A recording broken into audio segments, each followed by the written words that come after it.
अब मैं जरा जल्दी से दर्शकों को वो आंकड़ा दिखाती हूँ। और ये जो आंकड़ा है, एक तो आज ओपिनियन पोल का आंकड़ा जो सामने निकल कर आ रहा है वोट परसेंटेज का, और इससे पहले जो 2 चुनाव हुए हैं, जिसमें एक 2019 लोकसभा चुनाव है और फिर अभी हाल में ही जो 2023 विधानसभा चुनाव हुआ है। देखिए आंकड़ा आपके सामने, जिस बात का मैं जिक्र कर रही थी कि अभी बीजेपी को 46.27% वोट शेयर मिला है। मोमेंटम बढ़ता हुआ 55% वोट शेयर मिल सकता है। ओपिनियन पोल का आंकड़ा कह रहा है 24 लोकसभा चुनाव में 2019 के मुकाबले देखिए करीब 4% के आसपास का ये जंप बीजेपी को वोट शेयर में ओपिनियन पोल ये बता रहा है। और कांग्रेस देखिए आप 41% के आसपास जो 2019 लोकसभा चुनाव में कांग्रेस को वोट परसेंटेज मिला था तब की, जबकि कांग्रेस को बंपर जीत मिली थी वहां छत्तीसगढ़ में। इस बार 2023 में जब कांग्रेस बुरी तरीके से छत्तीसगढ़ में हारी है तो वो वोट परसेंटेज 2024 लोकसभा चुनाव में कैसे घटेगा, ओपिनियन पोल ये बता रहा है कि कांग्रेस का वोट शेयर 37% पर आकर टिक जाएगा।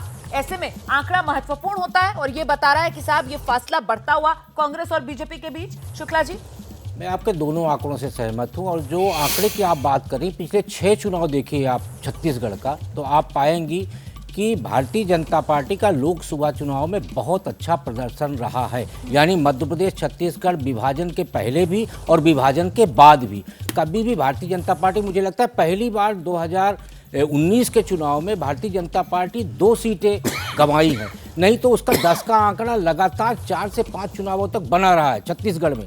जहाँ तक वोट परसेंटेज की बात है तो भारतीय जनता पार्टी का लोकसभा चुनाव में 45% से नीचे कभी नहीं गया, और कांग्रेस का लोकसभा और विधानसभा चुनाव में 43% से ऊपर कभी नहीं गया। तो आप वोट परसेंटेज की यदि आप बात करेंगी तो पहली बार भारतीय जनता पार्टी का 2018 के विधानसभा चुनाव में जो 33% था वो बढ़ के 51% हुआ है, तो और 49% जो है लोकसभा में था। तो 55% का फासला पार करना मुझे नहीं लगता कि भारतीय जनता पार्टी के लिए कोई मुश्किल होगा। तो सीधे ग्राउंड पर लेकर चलते हैं। जेपी त्रिपाठी इस वक्त हमारे साथ मौजूद है, हमारे सहयोगी, और उनसे जानते हैं कि ये जो आंकड़ा सामने निकल कर आया है छत्तीसगढ़ 2024 लोकसभा चुनाव के लिए ओपिनियन पोल वाला, उस पर रायपुर के लोगों की राय क्या है। बिल्कुल रोमाना, इस वक्त मैं राजधानी रायपुर के तेलीबांधा तालाब पे मौजूद हूँ। हमारे साथ कुछ लोग यहाँ पे मौजूद हैं, उनसे बात करते हैं। ये बताइए कि 2019 में बीजेपी जो है 9 सीटें जीती थी, 2 सीटें कांग्रेस की झोली में गई थी। इस बार अब जो है परिस्थितियाँ अलग हो गई हैं। उस वक्त जो है सरकार कांग्रेस की थी, अब जो है सरकार बीजेपी की आ गई है। क्या लगता है इस बार 11 की 11 सीटों पे किसका असर रहेगा? 2018 में 15 सीट हमको विधानसभा में मिला था, लेकिन जब लोकसभा का चुनाव हुआ तो 9 सीट हम जीते हैं। इस बात का सूचक है कि प्रदेश की जनता ने मोदी जी को जनादेश उस समय भी दिया था, और अब यहाँ पर छत्तीसगढ़ में हमारी सरकार बन चुकी है। तो ये हमारा लक्ष्य था कि यहाँ पर पहले छत्तीसगढ़ में भाजपा की सरकार बनेगी और पूरी की पूरी 11 की 11 सीट हम मोदी जी को गिफ्ट करेंगे। मोदी जी की जो गारंटी है उस पर हमने चुनाव लड़ा है और वो गारंटी का क्रियान्वयन होना प्रारंभ हो गया है। तो निश्चित तौर पर प्रदेश यहाँ पर भगवामय और मोदी में हो चुका है। लेकिन जनता को तो इंतजार है, मोदी जी की गारंटी में बहुत तमाम वादे किए गए हैं। उन वादों को अभी 6 महीने के अंदर आप अगर पूरा करेंगे तभी लोकसभा में फायदा मिल पाएगा। पूरा करने की शुरुआत हो गई है, विधानसभा का सत्र आहूत किया गया है, अनुपूरक बजट लाया गया है, किसानों को बोनस भी दे रहे हैं, धड़ाधड़ फैसले हो रहे, 3100 में धान की खरीदी भी हो रही है, महतारी वंदन का भी ड्राफ्ट हमारा तैयार है। लोकसभा चुनाव के पहले जो बातें हमने की है, मोदी जी की गारंटी को 100% क्रियान्वयन किया जाए। क्या लगता है आपको? आप बताइए कि जिस तरह से जो है कांग्रेस की एक बड़ी हार हुई है, क्योंकि 2003, 8, 13 की भी बात की जाए तो सबसे बड़ी हार इस बार कांग्रेस की हुई है, उसका क्या लगता है फायदा मिलेगा?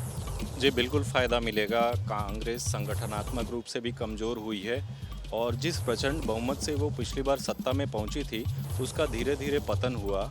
उसने अपनी योजनाओं को जनता के बीच पहुंचाने के बाद उसके क्रियान्वयन पे ध्यान नहीं दिया, कार्यकर्ताओं का समायोजन नहीं हुआ, और 2013 में झीरम घाटी होने के बाद भी कांग्रेस के अंदर जो संगठनात्मक रूप से जो कॉन्फ्लिक्ट थे वही कॉन्फ्लिक्ट पूरे तरीके से 2023 में भी दिखते रहे, और कांग्रेस जो है बहुत ज़्यादा ओवर कॉन्फिडेंट होकर अपने ज़मीनी स्तर के कार्यकर्ताओं को, संगठनकर्ताओं को, पदाधिकारियों को छोड़कर चल रही थी। एक क्या लगता है इस बार जो है बीजेपी का जो वोट बैंक है वो निश्चित तौर पे बढ़ेगा और कांग्रेस का और नीचे जाएगा? बिल्कुल, मुझे ऐसा लगता है कि बीजेपी को जो विधानसभा में हर समाज और जाति से जो मत प्राप्त हुए हैं उनमें बढ़ोतरी होती दिख रही है। ये बताइए कि लगातार जो है राहुल गांधी यहाँ पर आए, प्रियंका गांधी, मल्लिकार्जुन खड़गे, तमाम नेता आए, लेकिन उसका फ़ायदा नहीं मिल पाया। जिस तरह से कांग्रेस कर रही थी 75 पार, लेकिन लगातार बहुत बुरी हार हुई। देखिए, किसी भी चुनाव प्रक्रिया में हार या जीत तो चुनावी लोकतंत्र की खूबसूरती होती है। आप देखिए कि 2018 की मैं आपसे बात करूं तो बीजेपी के भी बहुत दिग्गज नेता और मंत्री यहाँ छत्तीसगढ़ में आए थे और बहुत बड़े बड़े दावे उन लोगों ने किए थे, पर बीजेपी का सुपड़ा छत्तीसगढ़ प्रदेश में 2018 में साफ हो गया था। मैं आपसे बात करता हूँ एग्जिट पोल की। पहले तो एबीपी की टीम ने जिसने एक सर्वे किया, आप लोगों ने मेहनत की, उस चीज़ की सराहना करता हूँ। पर आपको एक चीज़ बताना चाहूँगा, जो एग्जिट पोल होता है साहब, वो एग्जैक्ट पोल कभी नहीं होता। आप देखिए 2018 में कौन सा ऐसा एग्जिट पोल था जिसने बोला था कि प्रदेश में कांग्रेस की सरकार नहीं आएगी, पर सरकार आई। उल्टी बात भी मैं आपसे करता हूं कि अभी आप देखिए हर एग्जिट पोल, किसी भी चैनल का, कोई भी मीडिया पोर्टल का आप एग्जिट पोल देखेंगे, लेकिन कार्यकर्ता लगातार नाराज है कांग्रेस का। लगातार हम फील्ड पे जाते हैं, बात करते हैं, कार्यकर्ताओं को तवज्जो नहीं दी गई, जिसके कारण से एक बड़ी हार हुई है। उसका असर सीधा सीधा लोकसभा में देखने को मिलेगा। पिछली बार तो 2 सीटें मिल गई थी कांग्रेस को, इस बार लोगों का कहना है कि वो भी बड़ा मुश्किल जाएगा। देखिए ये सारी जो बातें होती है कि अंतर कला और ये सारी चीज़ें हर पार्टी में होती है, हर ऑर्गेनाइजेशन में होती है, और हमें ये आता है कि इन चीज़ों को कैसे सुलझाना है या कैसे सॉर्ट करना है। तो इस चीज़ का इफेक्ट बिल्कुल भी चुनाव पे नहीं आएगा। ये कांग्रेस का छोटा सा कार्यकर्ता होने के नाते मैं आपसे क्या लगता है कि बेरोजगारी और युवाओं को जो तमाम मुद्दे थे उस पर फेल हुई कांग्रेस, इसका असर जो है देखने को मिला, बड़ी बुरी हार हुई कांग्रेस? देखिए, जब विपक्ष एक मुद्दा उठाता है तो उस मुद्दे को पूरा करने के लिए और उस मुद्दे में आवाज़ में दम लाने के लिए कांग्रेस हमेशा उसमें एक साथ रहती है। आज यहाँ पर जो बेरोजगारी है वो चरम पर है, चाहे छत्तीसगढ़ हो, मध्य प्रदेश हो, राजस्थान हो, ये तीनों प्रदेश में बेरोजगारी चरम पर है। लेकिन कांग्रेस ने घोषणा पत्र में तो बेरोजगारी की बात कही थी, उस वादे को 5 साल का पूरा वक्त दिया गया, लेकिन 5 साल में बेरोजगारी दर कम नहीं किया गया, लगातार बढ़ती गई। देखिए, अगर आप देखेंगे इसको रिकॉर्ड को उठाकर तो छत्तीसगढ़ में सबसे कम बेरोजगारी है, जो हमारे भूपेश बघेल जी की सरकार में ही रही। पर यहाँ पर तो नुकसान क्यों मिला? अगर बेरोजगारी कम थी, युवाओं के लिए काम किया, तो नुकसान क्यों कम मिला? ये बताइए कि लगातार जो भ्रष्टाचार का मुद्दा था, कांग्रेस के तमाम जो नेता कह रहे हैं कि युवाओं को ध्यान दिया गया, लेकिन एससी एक बड़ा घोटाला था, पूरे देश में उसका देखने को मिला। छत्तीसगढ़ में पदों की मंडी लगाई गई थी, सौदागरी हुई है, पदों को बेचा गया है और प्रदेश के युवाओं ने इस सरकार को जवाब दिया है। यहाँ मेरे कांग्रेस पार्टी के नेता कह रहे थे कि लोकतंत्र में हार जीत अलग विषय होता है। ठीक है, होता है, मैं भी मानता हूँ, लेकिन पिछले बार भारतीय जनता पार्टी के जब हमारे 15 सीट आई थी, हमारे कोई भी कार्यकर्ता ने इस्तीफा नहीं दिया था। 7 पूर्व विधायक और पूरे पार्टी में जिस प्रकार से भगदड़ मची हुई है, ये कांग्रेस के साथ साथ भूपेश बघेल की बिहार है। अभी तक कोई जिम्मेदारी तय नहीं हुई है, किसी बड़े नेता ने जिम्मेदारी लेते हुए अपने पद से इस्तीफा नहीं किया। ठीक है, आज तो ये कांग्रेस में जो हालात जमीन है, से ये आवाजें लगातार आप सुन रहे हैं। रायपुर की जनता क्या कह रही है, वहां के स्थानीय नेता क्या कह रहे हैं।